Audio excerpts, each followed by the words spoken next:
Are Beastmen Chaos Spawn any good? So I have to be specific because this is how they play with others in a Beastmen roster specifically. You increase the unit cap by increasing the cap applying to both them and Giants. Want to know the best thing about them? Want to? The caps are raised together, but are separate. You don't have to turn down a Giant to recruit Chaos Spawn. Very good. Please like, subscribe, comment, and consider donating to my Ko-fi page. Let's spawn some channel support, chaotically or not.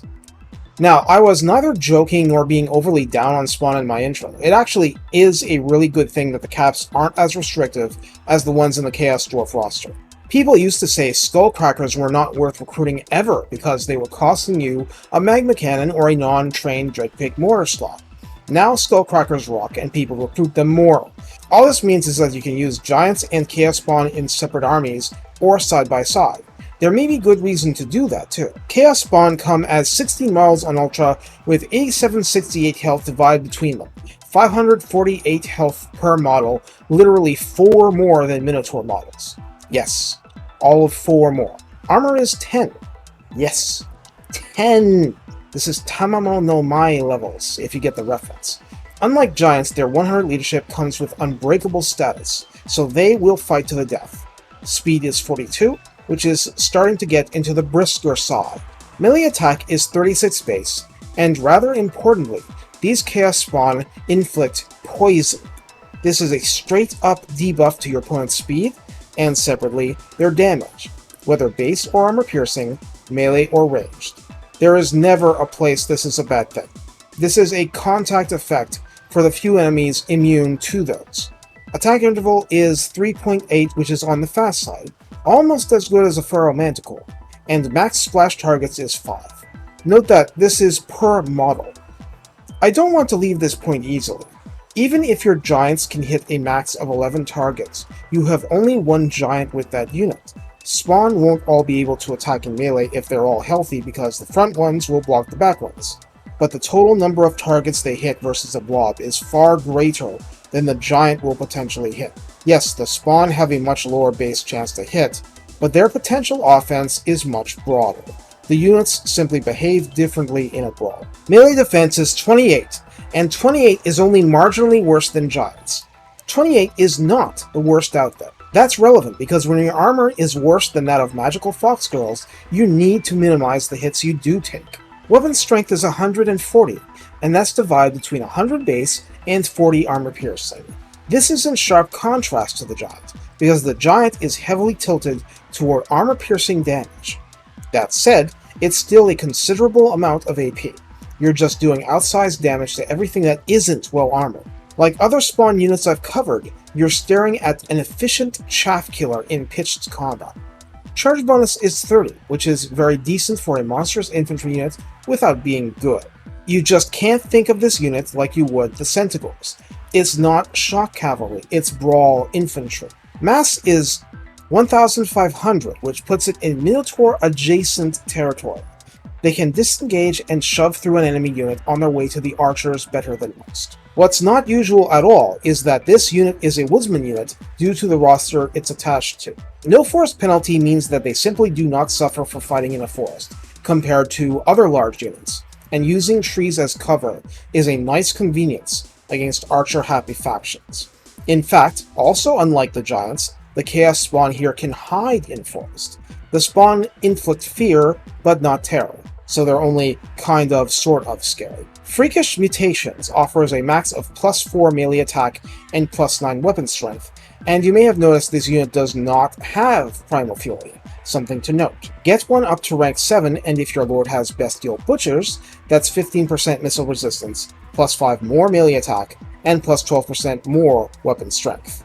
Now, why am I not adding that 15% to its existing missile resistance? Because it doesn't have any. Right out of the box, Chaos Spawn are intensely vulnerable to basic arrows with only one measly point of armor piercing each, even more vulnerable than the Ungor Herd Spearmen. Or at least, with their case, there's a lot more of them, and they're small. Spawn are larger, and thus better at catching arrows in undesirable ways. So that tells you where the Spawn are coming from. Obscenely vulnerable glass cannons, but also chaff killers that take as good as they give, if not more. Like giants, you'd have to do a great job obstructing, distracting, and otherwise frustrating the enemy's ranged game to let Spawn do their thing better. In fact, maybe bringing a giant helps Spawn just by being a bigger arrow magnet than they are. But it's not by a lot. So how do challenges of the Dark Gods change this? Oh, believe me, it changes this a lot. Gaze of the Dark Gods as regeneration to Chaos Spawn and Jabber's Life units. That's not at rank 7, that's everyone. Also, it's not even only in melee, it's constant. Of course there are healing caps, but given the kind of damage these units tend to take, regeneration is a tremendous boon. There are no more techs to help Spawn individually, but frankly, that single one is such a massive bonus, they don't deserve more. This is sufficient. It is enough. Where does that leave a Bestial General? Well, trickery in fooling enemies into not shooting them en route to contact with the enemy line is helpful, and I mentioned archer lines for a reason. Ranged units are often, though not always, less armored units. Spawn can decimate such forces quickly. Even more ideal is fighting against a blob of lightly armored foes like Skaven slaves, laborers, clan rats, ungors. That way, your enemies are dying rather than trying to skirmish. Those are good things for your efficiency. The rest pertains directly to magic. Take Pan's Impenetrable Pelt. Since changes to the lore of beasts, and I know not everybody's a fan, but a bonus to melee defense and granting a ward save means that a unit, in our example the Chaos Spawn, is much more durable for the duration of the spell. Many arrows will simply do nothing. Many melee hits will bounce off. The spawns still do the same damage that they did before. The very fact the spawn are lopsided makes choosing how to complement them an easier task. Beyond that, you're just relying on the enemy having to chew through every digit of that 8,000 plus hit point value to eliminate the unit. Everyone else may run away, but the spawn will be last out from this mortal play. They're fanatics. The trick is to not waste their sacrifices, and to profit from how many of the enemies they do whip upon. Especially with this roster, I want to emphasize one more thing. This unit does not rampage. Ever. This unit does not stop responding to orders. Ever. Clicking on the unit to go somewhere else, or maul some other target, it will at least try to obey. Physical obstructions are what will stop it, not game mechanics. You never have to be locked into a bad fight except for your judgment as a Bestial General that they would be in an even worse position fighting somewhere else, often in the sense of being easier to shoot if they're not in a brawl. Along these lines, one of you in the comments offered that mixing them with regular Beastmen infantry helps them a lot by diffusing the damage done towards them, but they're still doing lots of damage on the enemy in turn. This is a tactic you should remember for shock troops of any type, but I definitely recommend it with Beastmen Chaos Spawn. After all, they're doing poison.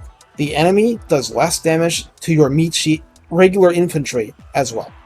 Take care, and have fun spawning frustration in your foes.